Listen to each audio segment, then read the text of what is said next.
Alors, merci à vous deux, et Dr. Hudon et Dr. Saint-Arnaud. On a plusieurs questions qui ont été posées dans les questions et réponses, et je vous invite, si vous avez des questions, à nous écrire avec ces questions-là. Il nous reste pas mal de temps, il nous reste une quarantaine de minutes pour des questions, et si les gens n'en posent pas trop, je vais en poser d'autres. Alors, je préviens mes collègues que les questions collent s'en viennent à la fin, s'il reste du temps. Alors, je vais alterner. Il y a une question, premièrement, qui vient pour la docteure Saint-Arnaud, qui vient de Maxine Vissotti. Excuse-moi, c'est mon étudiante en plus. Excuse-moi, Maxine. Vissotti Charlebois, et qui, d'une part, elle a posé une première question qui était partiellement résolue, qui portait sur la question de savoir si ce que Dr. Saint-Arnaud a proposé puisse s'appliquer pour des lésions physiques et non pas juste pour les lésions psychologiques. Et Dr. Saint-Arnaud a répondu que oui, mais j'aimerais l'inviter d'une part à élaborer un petit peu sur sa réponse, parce que verbalement, c'est une possibilité. Et en même temps, la question complémentaire qui a été posée, c'est est-ce que on aimerait savoir comment votre rapport a été reçu dans le milieu patronal. Alors ça, c'est une première question pour Louise Saint-Arnaud. Bien, tout d'abord, oui, tout à fait. D'ailleurs, quand on a travaillé le guide, puis on avait travaillé la démarche, j'avais plusieurs de mes collègues qui étaient plutôt spécialisés sur les difficultés de retour au travail chez les personnes qui avaient des problèmes musculo-squelettiques et des maux de dos. Et tout au long du processus, ils me disaient toujours, eh, écoute, ça s'applique de la même manière. Oui, parce que, en fait, l'objet principal, c'est de revoir quelles sont les dimensions du travail qui doivent être questionnées pour s'assurer du processus de retour au travail. Et donc, ces dimensions-là, évidemment, ils peuvent être tout à fait présentes pour les gens qui présentent des situations reliées à un trouble musculo-squelettique, d'autant plus s'ils ont fait partie des éléments qui ont conduit à l'arrêt de travail. Et dans certains cas, on a des travailleurs qui ont des problématiques de santé psychologiques qui se sont retirés, mais qui n'ont pas nécessairement euh, euh, fait une demande d'indemnisation à la CNESST, et pour lequel le processus de retour au travail, le processus d'arrêt a aussi engagé des douleurs musculaires, des problèmes de santé physique, à la fois aussi avec des problèmes de santé psychologique qui ne se sentaient pas capables de faire de demande d'indemnisation, mais pour lequel le processus de retour va nécessairement devoir questionner, ils reviennent où? Ils vont faire quoi? Ils voient ça comment? Et c'est à partir de ce travail-là qu'on est capable de bouger sur les dimensions qui sont à questionner et à revoir. D'une part, est-ce que vous m'entendez bien, Catherine? Est-ce que oui, c'est correct, ça coupe pas? J'ai fermé ma caméra des fois lorsqu'il y a OK. des difficultés, je ferme ma caméra. Et allez-y.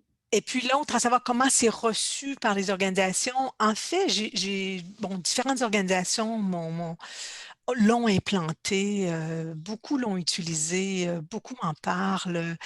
Je dirais que plusieurs organisations avaient développé pendant plusieurs années des approches plutôt coercitives de réduction des durées d'absence, où est-ce qu'on a opéré toutes sortes de démarches visant à ramener les travailleurs le plus vite possible sans nécessairement prendre en compte dans quelles conditions, et qui se sont retrouvés 5, 6 ans, 8 ans après, avec des durées d'absence toujours, des taux d'absentéisme toujours aussi importants, puis des rechutes importantes, et qui, certains se sont vraiment pris en main et ont adopté une pratique comme celle-là, et qui m'ont signifié en fait que c'est particulièrement intéressant. Par contre, moi, je sais aussi que certaines organisations l'ont mis en place, l'ont adapté. Et je dirais que l'enjeu majeur, c'est d'être capable vraiment d'éclairer les pratiques contradictoires. Si on a quelques minutes plus tard, là, je reviendrai sur un commentaire que j'ai à faire sur les enjeux contradictoires. Mais je vais plutôt laisser un peu de la place aux questions. Puis Catherine, là, si on a du temps, je vous raconterai une petite histoire à ce sujet-là. C'est noté. Alors, j'ai un couple de questions pour Anne, et là, je vais revenir à des questions qui étaient destinées aussi à Louise. Alors, une première question d'Anne-Marie Grondin pour Anne Hudon. Donc, en Ontario, quoi qu'on prévoit la prise en charge par les médecins, chiro, physio et infirmières autorisés. Ce n'est pas le cas pour les professionnels de la santé mentale, tels les psychologues. Est-ce que c'est bien cela? Oui, exactement, c'est ça. Puis c'est intéressant parce que, bon, j'aurais pu présenter un petit peu là-dessus aujourd'hui, là, mais je peux dire rapidement que c'était quelque chose qui était discuté malgré que je m'intéressais aux problèmes musculo-squelettiques d'abord. Quand j'ai parlé aux informateurs clés, formatrices clés, plusieurs ont mentionné l'accès à des soins de santé mentale qui n'étaient pas évident, qui étaient difficiles, puis qui auraient apprécié avoir un accès plus rapide. Donc, non, effectivement, les professionnels de première ligne qui peuvent signer, c'est restreint aux professionnels que vous avez mentionnés dans votre question. Puis dans les cas de juridiction non plus, ils n'ont pas élargi. Par ailleurs, peut-être un fait intéressant, là, dans l'État de Washington, les médecins et les infirmières doivent référer, par exemple, en santé physique, en réadaptation, et référer aussi en santé mentale. Puis un des projets de loi sur lesquels Washington travaille là, actuellement, c'est qu'avant, pour la référence en santé mentale, ça devait être à des professionnels qui avaient un doctorat. Et là, ils sont en train de regarder parce que, et c'est le côté syndical qui avait fait ces revendications-là, parce que l'accès était restreint à ces références-là et à ces professionnels-là en santé mentale. Ils veulent élargir aux professionnels qui ont une maîtrise au niveau des professionnels en santé mentale. Donc, ça bouge là, au niveau de la réflexion. Donc, ça ne concerne pas les professionnels de première ligne spécifiquement qui signent, mais il y a aussi des réflexions, même dès la référence, à qui on va référer, puis qui va être considéré comme accepté dans le régime d'indemnisation. Puis c'est un exemple des changements qui ont cours actuellement. Merci. Le deuxième, je pense que c'est plutôt un commentaire et c'était en lien avec votre diapo 27 où le commentateur dit, ou la commentatrice, on ne sait pas, c'est parfois difficile à avoir confiance au jugement ou à l'opinion des professionnels de la santé parce qu'ils se fient sur ce que l'employé leur raconte concernant le travail et sans avoir la version des faits de l'employeur avant de formuler leur opinion. Est-ce que vous voulez commenter là-dessus? Soit Anne et éventuellement Louise pourrait vouloir commenter également.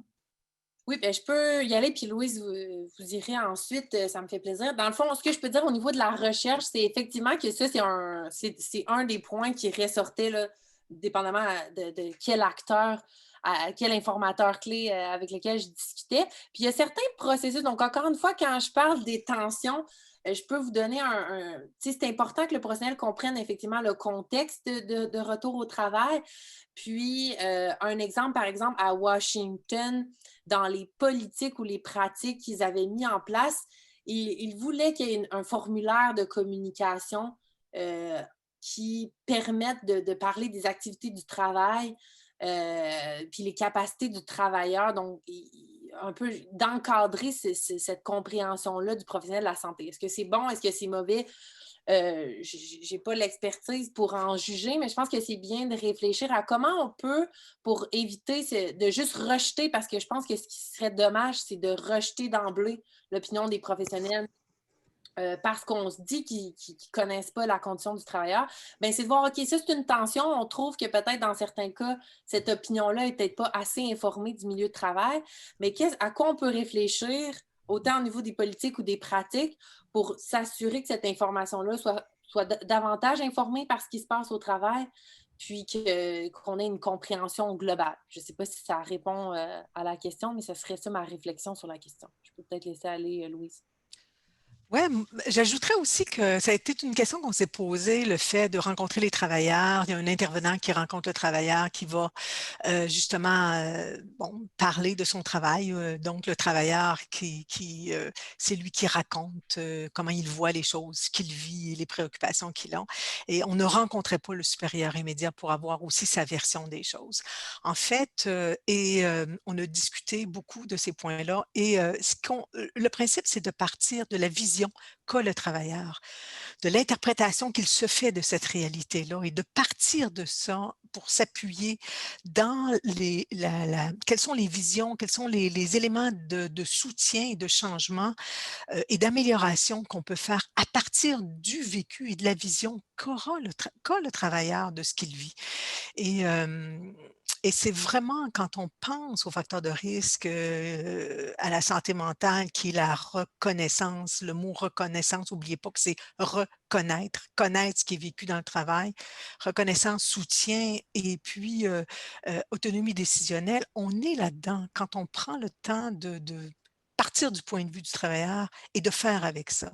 Le processus est extrêmement soutenant du côté de la santé mentale. À l'inverse, c'est extrêmement risqué. Je vous dirais que lorsqu'on va à l'encontre de la vision et de la perception des travailleurs, on va venir même activer les facteurs de risque, c'est-à-dire la non-reconnaissance, l'absence de soutien et de considération de sa vision. Et je vous dirais qu'on risque beaucoup plus en allant de ce côté-là que de l'autre. Au contraire de l'autre, on a l'effet de renversement de l'action en mesure de soutien. C'est l'essence même de la démarche qui repose sur ces postulats-là. Merci, Louise. D'accord avec, avec ce que Louise apporte. C'est un excellent point. Là, on a au moins 3 questions et je vais poser une question, lire le commentaire de Maxime Vissotsky Charlebois, qui est destiné à Anne Hudon et qui dit « Merci Anne Hudon, c'est vraiment fascinant et j'ai très hâte de lire les travaux finaux. Je sais que votre projet traite du droit actuel, mais j'aimerais vous entendre notamment sur la philosophie du retour au travail Better at Work, qui me semble être mise de l'avant dans le projet de loi 59. Disons qu'elle dit, à moins que je me trompe, et je peux juridiquement vous dire que ce qui est proposé dans le projet de loi 59, il y a des éléments qui visent à promouvoir un retour au travail avant la consolidation, ce qui était moins...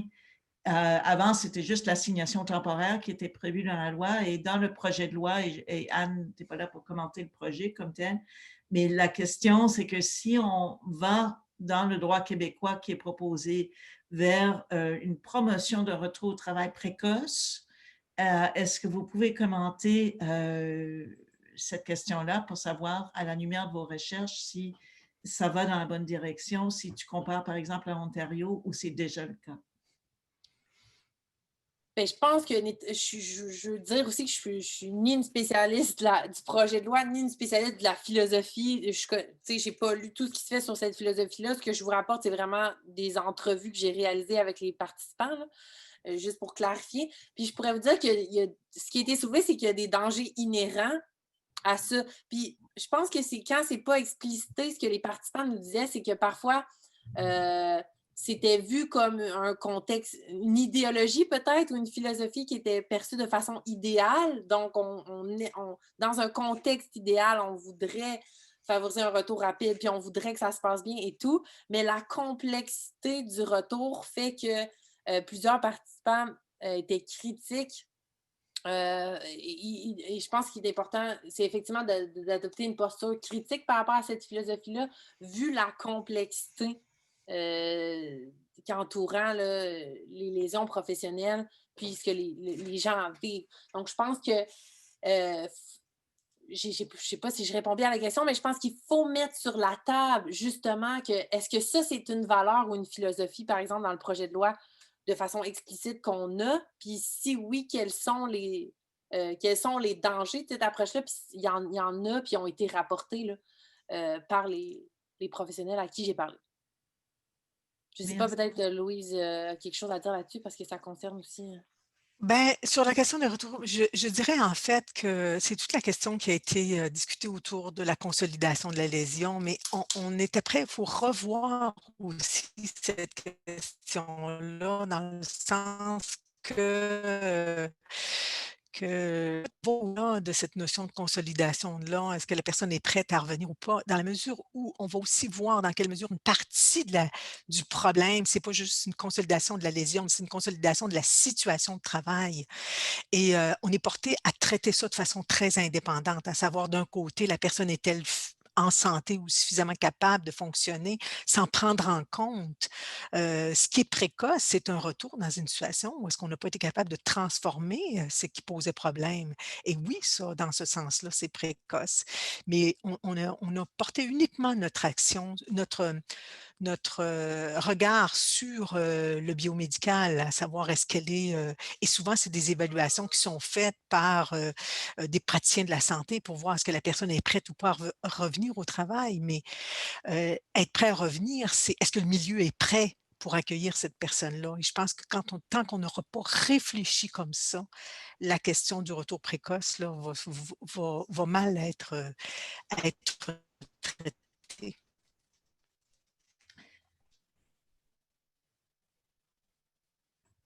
Merci beaucoup. J'ajouterai, parce que nous, on fait des travaux du côté des comparaisons entre le Québec et l'Ontario sur le retour au travail précoce. Et depuis des années, ce qu'on constate, c'est que le système ontarien, c'est plutôt un système basé sur le bâton. L'employeur va avoir une pénalité s'il ne reprend pas rapidement son employé et le travailleur va perdre ses bénéfices en Ontario, alors qu'au Québec, la loi actuelle, l'employeur peut assigner un travail précoce avant que la personne soit consolidée, mais il n'est pas obligé de le faire.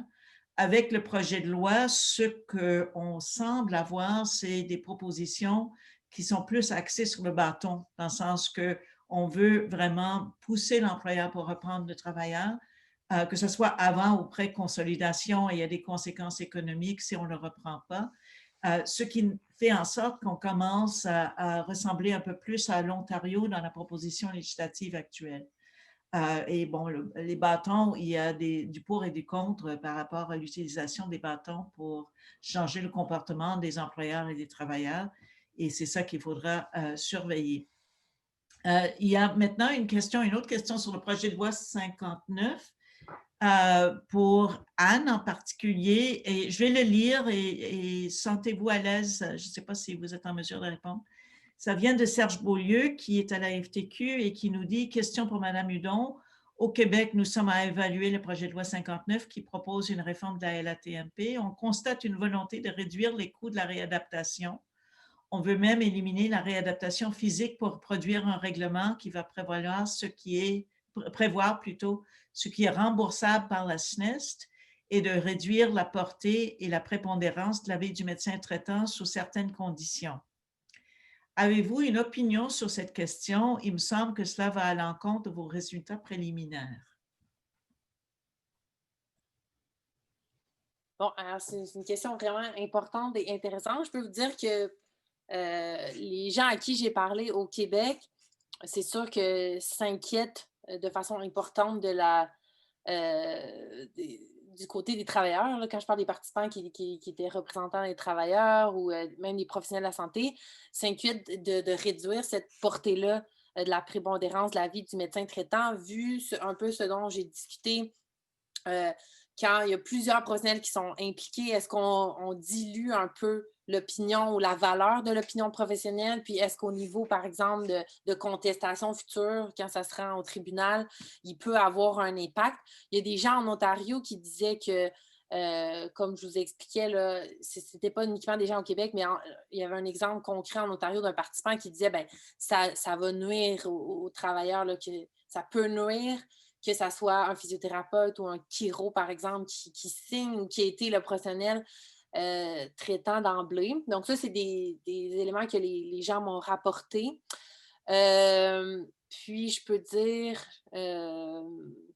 c'est ça. Donc, je pense que c'est un élément important à considérer. Puis, pour ce qui est des coûts de la réadaptation, bien, c'est sûr que de façon très personnelle, là, moi, je suis physiothérapeute. Mon doctorat portait sur la physiothérapie pour les travailleurs blessés. Puis, je comparais la Colombie-Britannique, l'Ontario et le Québec. Et c'est sûr qu'il y avait beaucoup d'enjeux quand on regardait le système ontarien qui, lui, a choisi d'utiliser des programs of care, donc des programmes de soins qui sont d'une durée spécifique, donc de 8 semaines, au lieu d'y aller comme au Québec, on est encore actuellement sur on a besoin de traitement, mais on va défrayer le nombre de traitements qui est adéquat avec certaines balises, là, mais qui ne sont pas contraignantes autant que l'Ontario. Donc, c'est sûr que en soi, ça, c'est préoccupant parce que le fait de restreindre à une durée, par exemple, maximale, ça peut contraindre, créer des enjeux éthiques pour les gens qui ne sont pas prêts à retourner et qui auraient encore besoin de soins. Donc, il faut réfléchir à ces enjeux-là. Puis, c'est ça. Il y a des enjeux éthiques à vouloir restreindre ce qui est offert. Par exemple, il y a toujours des considérations quand je pense aux participants qui étaient plutôt du côté justement des employeurs, patronat, des commissions d'organisation, tout l'aspect, le discours relié au coût. C'est sûr que c'est à tenir en compte. Puis je pense qu'ils ne veulent pas. Les participants disaient qu'ils ne veulent pas voir des traitements qui durent là, de façon très, très présente, très, très faramineuse, là, par exemple. Fait que je pense qu'il faut trouver un juste milieu qui ne nuit pas de façon éthique aux travailleurs, tout en s'assurant aussi de façon iatrogénique, on ne cause pas d'autres problèmes en maintenant par exemple, des traitements qui seraient plus nécessaires là, pour les patients. C'est peut-être la réponse que je peux offrir. Merci. Et je confirme effectivement ce qui est sous-entendu dans la question. Ce qu'on propose dans le projet de loi, c'est que le médecin traitant ne pourra plus prescrire les soins qu'il veut nécessairement parce qu'il va avoir une contrainte prévue dans un règlement qu'on n'a pas vu encore pour savoir les limites. Alors, techniquement, ça pourrait être une limite, comme vous évoquez, de 8 semaines, puis après ça, c'est fini, ou 8 traitements. Mais on ne sait pas ce qui sera dans le règlement qui n'est pas adopté, mais ce qui est suggéré, c'est que le médecin traitant perd le contrôle là-dessus, et pas juste le médecin traitant, mais le tribunal d'appel aussi, dans le sens que le tribunal d'appel sera également assujetti au règlement. Donc, la liberté de prescrire les traitements que le médecin traitant estime requis sera, si la loi est adoptée telle qu'elle, limitée. Je peux t'interrompre un instant? Oui. Juste pour dire, parce qu'il y a quelqu'un qui a ramené le point qu'en Ontario, là, les physiothérapeutes peuvent demander une extension. C'est pas 8 traitements, c'est 8 semaines quand même. Là. Donc, juste pour préciser, et oui, ils peuvent demander une prolongation, mais ce qu'on a vu aussi, c'est que c'est difficile parfois que cette prolongation-là soit accordée. Donc, ça amène d'autres enjeux. Ce n'est pas toujours accepté, puis dans les conditions spécifiques. Donc, je pense qu'il faut balancer. Puis c'est sûr que c'est à prendre en considération, mais le point de vue là, qu'il va falloir mettre en lumière, c'est vraiment, on ne veut pas nuire aux travailleurs, mais on ne veut pas non plus que ce soit de façon indéfinie, peut-être, si jamais, ou de restreindre les excès, peut-être. Bon. D'accord. La prochaine question provient de Jean-Paul Dautel et c'est destiné à Louis Saint-Arnaud et possiblement à Nudon également. Avez-vous constaté dans les pratiques du retour au travail une différence de traitement entre les différentes catégories de travailleurs, ceux au bas de l'échelle et ceux en haut de l'échelle, et notamment sur l'existence d'une relation de confiance du et dans le travailleur? Anne, veux-tu penser en premier ou? De suite. Non? Oui, c'est à vous. Je vais y aller.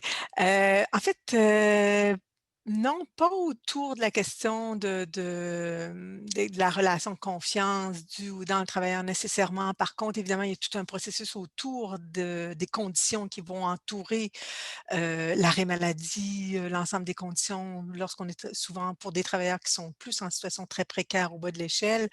C'est l'anticipation, en fait, des modalités qui entourent tout le processus et le temps du rétablissement qui sont très différentes et qui vont faire en sorte que ce qu'on voit, ce que j'ai observé comme différence, c'est que dans certaines catégories de travailleurs, ils attendent beaucoup trop longtemps avant de se retirer parce qu'ils savent que les conditions ne sont pas présentes pour soutenir tout le processus de rétablissement et de retour au travail, de sorte que lorsqu'ils vont être en arrêt de travail, des fois, ils ont dépassé les limites et tout le processus là, va se jouer, de rétablissement va se jouer parce qu'ils ont vraiment traversé la ligne et été beaucoup trop loin avant de devoir s'arrêter. Donc ça, c'est un effet vraiment important qu'on a rencontré. Par ailleurs, la capacité d'avoir des différences au niveau notamment là, de l'existence d'une relation de confiance, ça va dépendre des équipes, ça va dépendre de la capacité de rendre visible les dimensions du travail. Dans certaines circonstances, c'est pas le fait d'être en bas ou en haut de l'échelle, la capacité de nommer ou de rendre intelligible là, ce qui a été vécu, ce qui est présent. Dans certains cas, Les collègues de travail vont aussi cautionner ou voir les éléments difficiles dans le travail. Ça va être partagé et collectivement compris, alors que dans d'autres, même si on est dans le haut de l'échelle, c'est possible que ce soit plus difficile à voir, notamment dans le haut de l'échelle, dans les métiers professionnels où la surcharge de travail est une pratique de travail. C'est-à-dire être surchargé, c'est associé à une identité de métier. Tu es bon quand tu es débordé. Quand tu es pas débordé, tu es pas bon. Donc, on comprend que quand on s'en va en épuisement professionnel, on va se retrouver pas mal tout seul avec ça. Je vous dirais que parmi l'ensemble des études, même une des catégories de praticiens que ça a été extrêmement difficile pour eux, le retour au travail, c'est notamment les médecins qui se retrouvent à pas avoir, un médecin doit travailler malade. Ça fait partie de la culture d'entreprise. On a beaucoup de cultures d'entreprise qui vont venir nuire à tous les processus là, de compréhension du rétablissement en santé psychologique. On a du travail à faire à ce niveau-là. Anne, je ne sais pas si vous voulez répondre à ça. Moi, en attendant, moi, je peux vous dire un élément qui ne relève pas de la réponse de Louise comme telle, mais qui est au niveau juridique important à réaliser. C'est que lorsque vous êtes vraiment au bas de l'échelle, vous n'avez pas d'assurance collective, C'est ça. qui fait en sorte que vous ne pouvez pas vous permettre de vous absenter parce que vous n'allez pas avoir de salaire. Et ça vous sera. L'effet de ça, c'est entre autres qu'il n'y aura pas d'études sur vous parce que vous n'existez pas dans un système, que ce soit un système assurantiel ou que ce soit au niveau de la SNES. Et ça, c'est un vrai problème. Un pourcentage très important des travailleurs sur appel à temps partiel sont non syndiqués, n'ont pas d'assurance collective et donc n'ont pas de soutien économique s'ils se retirent, qui fait en sorte qu'ils ne se retirent pas avant d'être très, très malades. Oui. Anne, veux-tu ajouter quelque chose là-dessus? Ben, j'ai essayé de voir là, dans l'étude qu'on a conduite, mais je pense qu'un des éléments justement qui a été mentionné par les gens qui ont répondu, c'est aussi le fait que, parce que là, moi, on s'intéressait à que ceux qui étaient indemnisés, donc comme tu dis, ça ne tient pas compte de tous ces gens-là. Mais il y avait aussi le fait que dans ceux qui sont indemnisés, ils vont avoir des pratiques. euh, les professionnels vont parfois vouloir les freiner parce qu'ils vont vouloir retourner comme parfois euh, certaines personnes très rapidement par peur de représailles ou peur de. Bon, fait que ceux qui ont moins peut-être de contrôle sur certains aspects où ils sentent qu'ils sont plus à risque dans leur travail, les professionnels vont avoir à gérer avec le fait qu'ils vont vouloir revenir rapidement puis peut-être se mettre en danger dans certaines situations. Merci. Alors, moi, avant de donner à chacune le mot de la fin, je sais que Louise voulait dire quelque chose sur les enjeux contradictoires et j'ai hâte de savoir ce que vous voulez Ben, nous dire. je voulais juste dire, quand on a fait les entrevues avec les différents intervenants du milieu, les groupes d'acteurs, je m'attendais à avoir des enjeux contradictoires entre les groupes d'acteurs, c'est-à-dire la haute direction, les supérieurs immédiats, les représentants syndicaux, les gens le groupe du service santé. Je m'attendais entre les groupes à avoir des différences. On a remarqué qu'il y avait, oui, effectivement, c'était présent, mais il y avait aussi entre les mêmes acteurs à l'intérieur, donc les praticiens comme tels, les supérieurs immédiats, il y en avait qui avaient des visions, d'autres qui avaient des visions totalement opposées. Mais ce qui m'a vraiment le plus surpris, c'est de découvrir des enjeux contradictoires chez les mêmes personnes. On a beaucoup de pratiques où est-ce que les travailleurs eux-mêmes, le supérieur, le service santé font à la fois mènent des enjeux contradictoires. Ils font un et ils font l'autre. Ce que fait la main droite est totalement différent de ce que fait la main gauche et court dans nos milieux de travail des pratiques d'un côté et de l'autre. C'est très clivé comme processus. Et c'est là que ça devient difficile à voir. C'est pas seulement entre des tensions de discours entre les acteurs, mais souvent, c'est les mêmes intervenants. Ils font une chose et ils font le contraire. Et pourquoi ils le font? Parce que ça n'a jamais été arbitré. Et je pense que les milieux de travail ont tendance à laisser courir des pratiques contradictoires parce que c'est extrêmement difficile de gérer ces conflits-là, puis de trouver la solution, puis de l'arbitrer. Ça demande beaucoup d'efforts. Et ces efforts-là, c'est généralement pas fait. Donc, les pratiques contradictoires, elles sont présentes chez les mêmes acteurs qui ont à faire une chose une journée et son contraire le lendemain. C'est important à penser. Et fort intéressant aussi, c'est un grand défi pour des politiques publiques déjà que de gérer les conflits entre différents groupes d'acteurs, mais entre les mêmes personnes, on est tous un peu dans la même situation. Alors, je ne vois pas d'autres questions ni de commentaires. Je vais demander premièrement à Anne et ensuite à Louise pour un mot de la fin. À moins que... je vais peut-être poser, si vous me permettez, il reste un couple de minutes. Moi, j'avais une question pour Anne. Et parce qu'au niveau du choix du professionnel de la santé, vous avez évoqué ça dans votre présentation, que c'est important d'avoir le choix du professionnel. Pouvez-vous expliquer un peu plus pourquoi? Parce que c'est un des enjeux. Théoriquement, ça pourrait être remis en question dans le contexte de la réforme actuelle.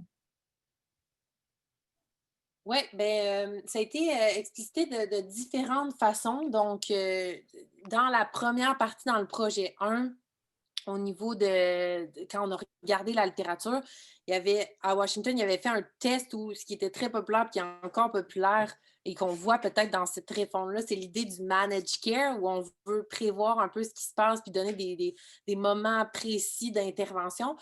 À Washington, il y a déjà plusieurs années, là, je pense que c'était en 2007, 2011, mais bon, c'est possible que je me trompe, mais dans ces années-là, il y avait testé donc un groupe de travailleurs qu'ils envoyaient. Donc, il y avait certaines usines, certains endroits où ils avaient accepté de participer à ce projet-là. Et il y avait des travailleurs qui conservaient le choix du professionnel de santé et d'autres travailleurs qui étaient dirigés vers des professionnels. Et dans cette étude-là, ce qu'ils avaient trouvé, c'est que finalement, au niveau des résultats, c'était assez similaire là, en termes d'outcome sur les mesures d'impact sur les travailleurs et tout, mais un gros point de différence entre les deux, c'était l'insatisfaction importante des travailleurs par rapport au fait de ne pas choisir la personne en qui ils ont confiance et qui peut les mener à travers ce chemin-là. Fait que de façon empirique, suite à cette étude-là, Washington a changé son orientation puis a décidé de ne pas aller vers d'autres méthodes de managed care. Il reste en fee-for-service et le choix,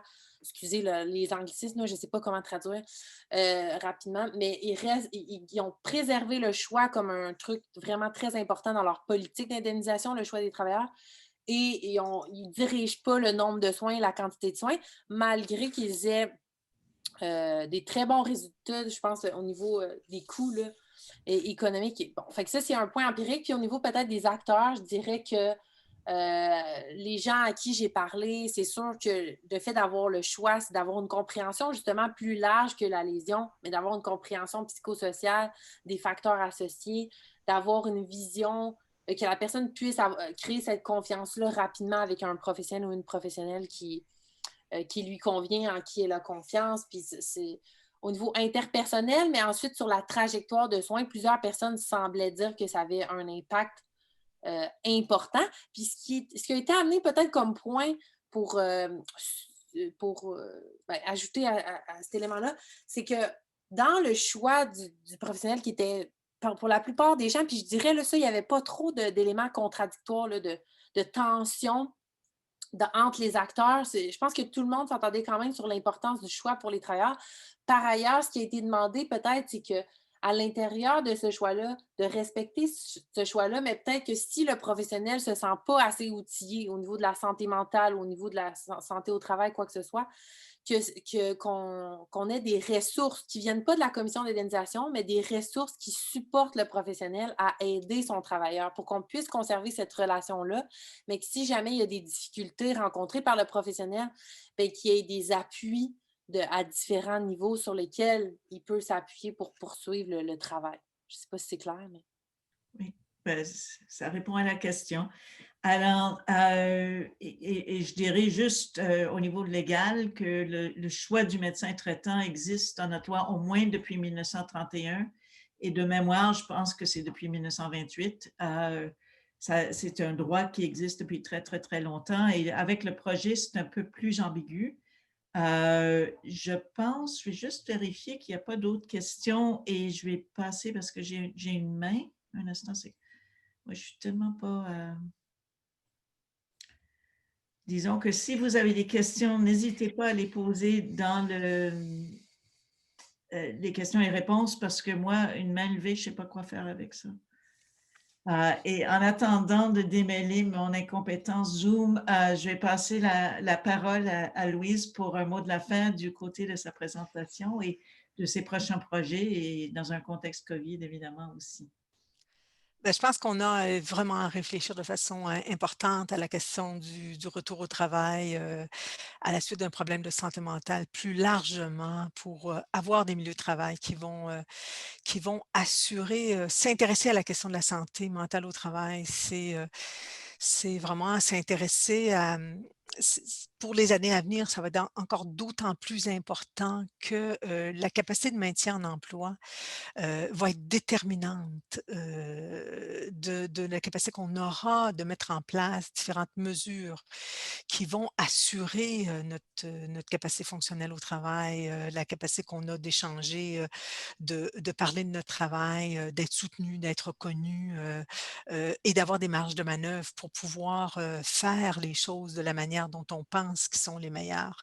Et c'est essentiel pour les prochaines années. Je pense qu'il va falloir vraiment s'attaquer à cette question-là, du retour au travail en santé mentale. Comme on a fait en santé physique, mais on a un peu, c'est vraiment la santé mentale est vraiment le parent pauvre là, de la question des processus de soutien au retour au travail. J'ai une main levée de Esther Gagnon. Je sais que Michael Cité, qui est notre technicien, est là. Je ne sais pas si vous pouvez faire quelque chose avec ça, parce que je pense qu'on n'a pas de son pour Esther Gagnon. Et pour exactement. Alors, Esther, si vous pouvez, s'il vous plaît, utiliser l'onglet questions-réponses. Merci bien. Et pendant que Esther peut-être va écrire quelque chose, Anne, est-ce que vous voulez un mot de la fin? Tu es en mute, Anne. Oui, merci. Ben, en fait, je voulais dire, j'ai trouvé ça super intéressant d'entendre Louis sur ces enjeux-là. Fait que merci. Puis je pense qu'il y a beaucoup de choses aussi qu'on a à apprendre au niveau des lésions musculo-squelettiques, mais qui doivent se relier à ce que vous avez présenté au niveau de la santé mentale. Puis je pense que ce que vous avez amené comme point au niveau de transférer au niveau organisationnel ou d'avoir une vision organisationnelle d'un problème qu'on voit souvent de façon individuelle, puis d'aller voir au sein de l'organisation comment on fait pour changer les choses, pour soutenir nos individus. Mais je pense que c'est un peu une vision qui est importante à garder en tête pour le travail des professionnels de la santé. Donc, les professionnels ont souvent leurs patients dans leur bureau avec eux. Ils ont une vision qui est importante, là, qui est individualisée avec leurs patients. Mais c'est important aussi de vraiment, encore une fois, puis on va penser à la réforme de la loi et tout ça, de voir au niveau des politiques ce qu'on va imposer aux professionnels ou les cadres qu'on va imposer aux professionnels de façon générale, comment ils influencent une multitude de trajectoires de soins de travailleurs, puis comment on fait pour réconcilier, puis peut-être d'avoir une vision qui est à multiniveau, là, oui, dans la pratique clinique, mais comment le travail des professionnels est influencé par les politiques, puis comment les professionnels peuvent reconnaître ça, puis essayer de faire mieux là, avec les contraintes ou les éléments qui sont imposés pour mieux servir les travailleurs puis les aider dans leur retour au travail. Merci beaucoup et merci beaucoup à vous deux et à toutes les personnes qui ont participé. Et bon, un jour, on va pouvoir se voir en personne, mais Zoom, quand même, ça nous permet de nous réunir.